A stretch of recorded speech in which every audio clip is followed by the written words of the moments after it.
Boa noite a todos. Hoje nós vamos falar de duas das falhas mais críticas da cibersegurança, né?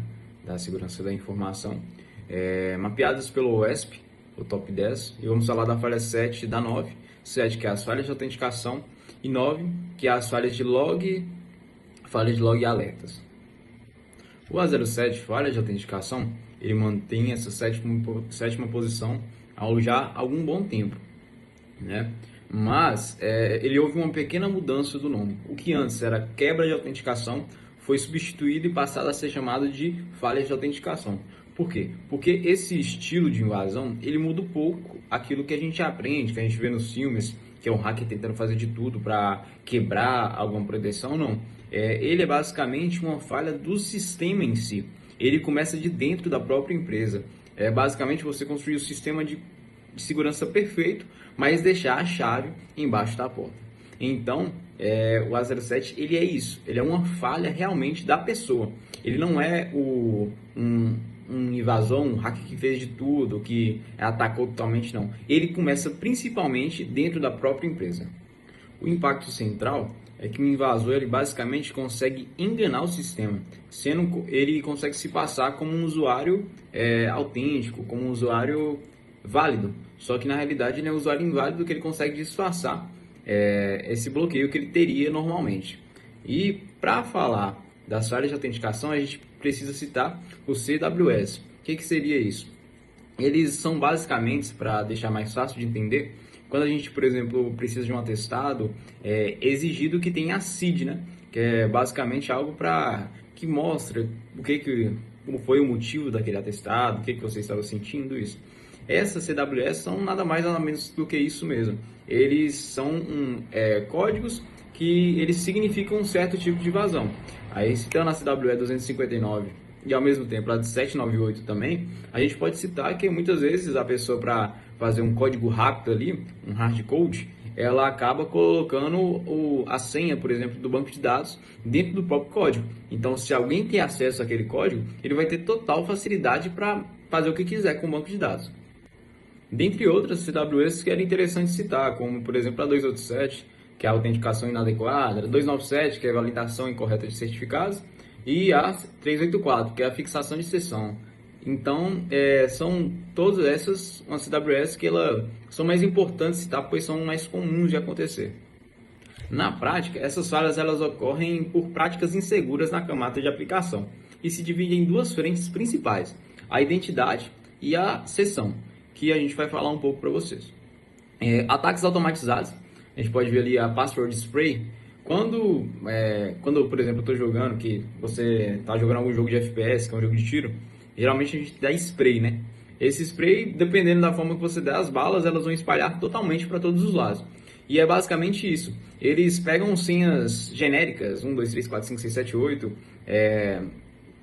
por exemplo, agora é 2025, Pirapora 2025, e sai atacando vários usuários, na intenção justamente de em algum desses usuários conseguir abusando dessa falha. Senhas fracas e padrões, por exemplo, senha fraca como forma eu já citei agora, ou então quando você está, por exemplo, minha empresa anterior, onde eu estava trabalhando, eles nos obrigavam a trocar de senha a cada um mês. A cada um mês a gente tinha que mudar de senha. E então, a gente acaba que vai gerando um padrão de senha. Por exemplo, se era senha 12 arroba, eu coloco senha 13 arroba. Então, quando o invasor ele consegue pegar aquele padrão, ele consegue abusar daquela falha. Recuperação insegura, me esqueci minha senha, mas as pessoas ao começar a entrar nesse esqueci minha senha, tem algumas falhas. Por exemplo, você erra o usuário e a senha. Antigamente tinha vários programas que falavam, esse usuário está indisponível, a senha está indisponível, meio que confirmando para o invasor onde que está o problema. O ideal é tentar passar algo que não vai dar uma informação privilegiada para aquele invasor. E a ausência de MFA, a verificação de 2 fatores, né? Que é muito, muito ideal. Ela realmente ajuda bem a proteger, porque mesmo o invasor ele conseguindo entrar ali no sistema, no servidor, algo do tipo, ainda vai faltar um código para chegar no telefone, para ele conseguir invadir totalmente ali. Falhas no gerenciamento de sessão, a gente pode estar citando, por exemplo, exposição de identificadores, que seria basicamente vazamento de IDs de sessão na URL ou em algum local que é acessível ao cliente, a quem consome aquele software.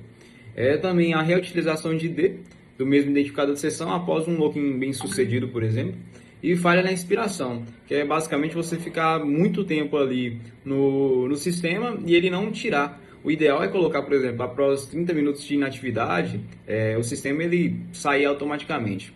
E a validação ausente, né? Que é a falta de checagem do escopo e público, audiência das credenciais fornecidas. É o que falou, é a falta de checagem. Mesmo se o público ele conseguiu logar tudo certinho, tem que ter aquela checagem geral de proteção mesmo, que é o que vai ser citado na próxima falha, que é a 09. Cenários de ataques reais. Bom, aqui nessa parte, a WASP ela traz exemplos práticos de como essas vulnerabilidades elas podem ser exploradas na prática. Então, primeiro a gente tem um cenário um que é o ataque híbrido. Para a gente entender o ataque híbrido, a gente precisa entender primeiro como funcionavam os ataques antigamente, que eram feitos por força bruta, eram os chamados brute force, né? E esses ataques, eles eram o seguinte: o atacante, ele pegava um e-mail e tentava, com senhas, comuns e utilizadas por muitas pessoas, eles tentavam, por milhares de requisições, milhares de senhas, atacar essa conta com várias senhas, eh, comuns utilizadas por usuários. Só que isso era muito fácil de resolver. Os os desenvolvedores apenas colocavam, limite de tentativas, por senha. Então, se colocasse 5 tentativas, já, bloqueava a conta e o atacante não conseguiria mais, fazer esse ataque por brute force. E para burlar isso, eles inverteram, que é o chamado password spray. Ao invés de colocar milhares de senhas, eles colocavam milhares de e-mails. Então, colocavam uma senha comum, utilizada por muitos usuários, e, iam trocando os e-mails. Assim não, teria o bloqueio por tentativas de senhas erradas. Agora, para entender o ataque híbrido, ele é o seguinte: ele junta a inteligência humana, o comportamento humano, o atacante sabe de uma informação, por exemplo, no IFNMG, se vazou a informação que no IFNMG, eh, os professores utilizam as senhas como o nome mais IFNMG mais o ano. Essa informação foi vazada, então, os atacantes vão saber. Eles usaram a inteligência, usaram a informação e vão fazer os ataques, por tentativas. Então, o ataque híbrido é isso, é a junção.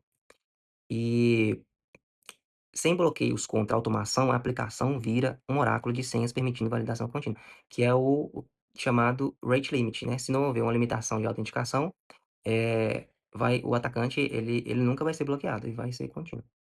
No cenário 2 a gente tem a senha como fator único. Forçar o usuário a trocar a senha a cada 30 dias com regras complexas, ou seja, colocando, caractere maiúsculo, caractere especial, eh, viola as diretrizes e o cérebro humano não decora tantas senhas. Exatamente. Se um sistema me pedir para que eu troque as senhas, a cada um mês, então eu vou querer, reaproveitar as senhas antigas para não poder esquecer. Se eu uso, janela um, no outro mês eu vou usar janela 2.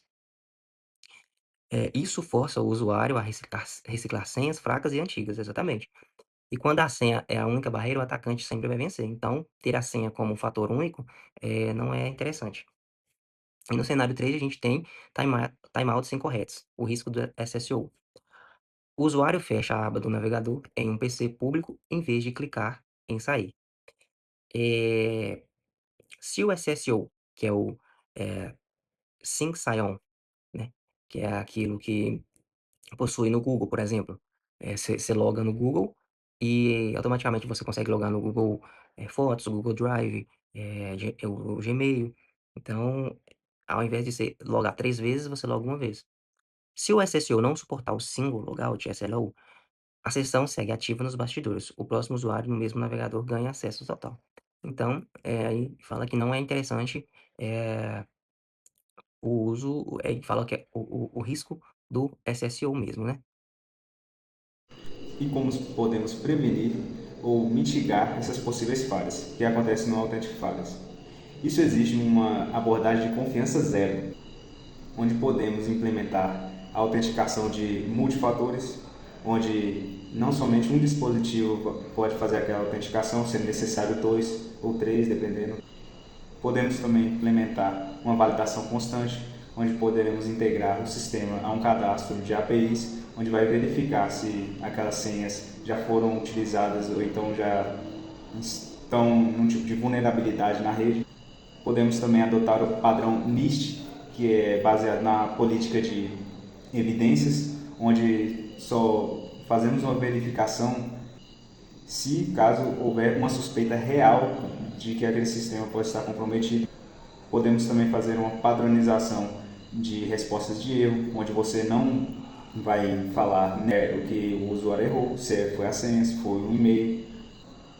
Também podemos implementar o gerenciamento seguro, onde todos os IDs e tokens passarão por uma validação mais rigorosa, abrangendo maior o nível de confiança, utilizando de tokens mais modernos para aumentar essa segurança. Agora que já falamos do Authentic Failures, que na verdade é a invasão em si, vamos falar de como os atacantes permanecem anônimos naquele ataque, pois é o que eles mais querem.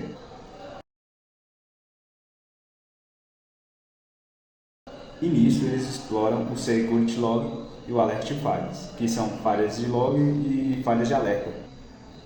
E isso vai permitir a eles que eles explorem aquela determinada vulnerabilidade sem que sejam percebidos. Isso dá total liberdade para eles atuarem pelo tempo ou a necessidade que eles precisarem, sem demonstrar qualquer tipo de alerta. No contexto geral, o login e o alert files, eles mantêm a nona posição.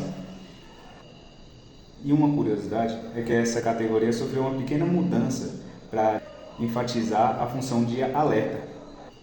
Então, vamos imaginar que essa é uma vulnerabilidade oculta e ela é extremamente difícil de ser detectada, pois as ferramentas automatizadas não conseguem perceber tanto, porque ela trabalha no anônimo.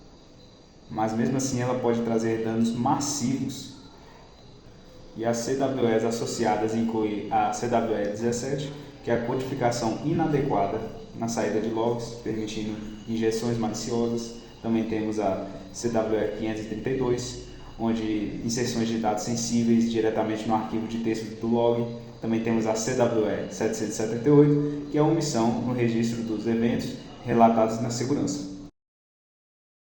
Falando sobre os principais erros na hora de implementar, está o caso de registros apenas de logins bem-sucedidos, onde aqueles que ocorrem com muitas falhas ou transações, por exemplo, de alto valor, várias tentativas em questão dessas falhas para tentar fazer o login não são registradas, o que é um grande erro, porque acaba que deixa passar despercebido possíveis tentativas de invasão. Como também a falha de registros no alerta para o sistema de segurança o mais rápido possível, onde, por exemplo, um problema que ocorre na madrugada, 2 horas da manhã, só é acionado o alarme por volta das 8 horas da manhã, quando a equipe de segurança chega, em que nesse intervalo de tempo é muito prejudicial, pois pode ocorrer vazamento de informações, dados de clientes, ou até sobre o próprio sistema. Falsos positivos também, onde que muitas vezes ocorre esse alerta sobre algum problema, só que na verdade foi uma falha. Não aconteceu realmente algum problema, em que isso repetido várias vezes, em vários dias, acaba que quando realmente ocorre esse tipo de problema, acaba que ele é passado despercebido, por achar que foi outra falha, foi outro falso positivo. Também como o registro de log, onde, por exemplo, na maioria das vezes em que ocorre o salvamento de logs dentro do próprio sistema, sem fazer backup, sem uma devida segurança, quando ocorre, por exemplo, algum vazamento, uma invasão mesmo, a primeira coisa que é feita é limpar os registros, onde que você não consegue, quando os registros de logs são limpos, você não consegue achar certos tipos de arquivos, documentos, ou até rastrear por onde ocorreu esse problema. Isso é um grande problema. Em que também, com esse vazamento de dados, acaba prejudicando, expondo os usuários e prejudicando assim, o nome mesmo das pessoas ou o nome da empresa. Agora, em relação aos cenários de ataques reais, podemos mencionar como uma falta de visibilidade transforma incidentes isolados em catástrofes a longo prazo. Um exemplo disso é o caso do Plano de Saúde Infantil nos Estados Unidos, onde dados de médicos sensíveis de mais de 3,5 milhões de crianças foram modificados e roubados, isso devido à total falta de monitoramento. A invasão ocorreu contínua por mais de 7 anos e foi descoberta porque terceiros avisaram a empresa.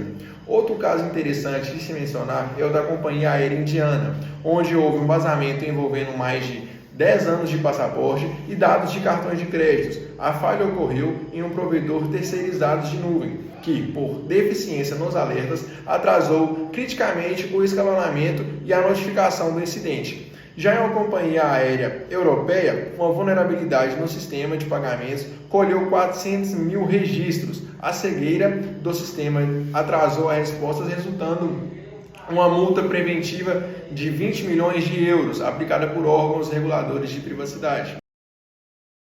Temos diversas formas de como prevenir estes fatos, chamados de estratégia de mitigação, onde a correção existe uma engenharia e infraestrutura robusta, visando não apenas guardar o dado, mas analisá-lo.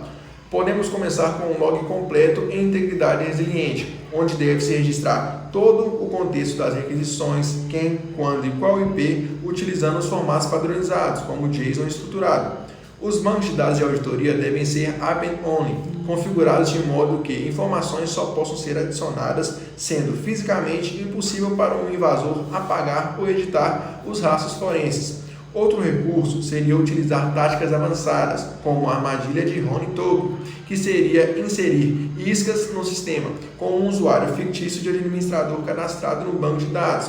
Como esse usuário não existe no processo real de negócio, qualquer tentativa de leitura ou login utilizando aquela credencial aciona um alerta máximo, com 100% de certeza de que um ataque em andamento, mitigando o problema da fadiga de alertas. E por fim, utilizar ferramentas de dashboards, onde irá importar os logs imediatamente para um servidor de aplicação, usando stakes consolidados como correlação com o banco de dados e com o ELK, que seria a Elasticsearch, Logtest e a Kibana, aliado às regras de OWASP, que é o Mod Security. Essas ferramentas criam painéis visuais, que são os famosos dashboards, que garantem à equipe de segurança a detecção e o bloqueio de ameaças em tempo real. Então, pessoal, esse foi o nosso trabalho. Espero que vocês tenham gostado bastante da apresentação do nosso grupo, que tenham conseguido compreender, ao menos um pouquinho do que passamos para vocês. Gostaria de agradecer a atenção ao nosso trabalho e uma boa noite a todos.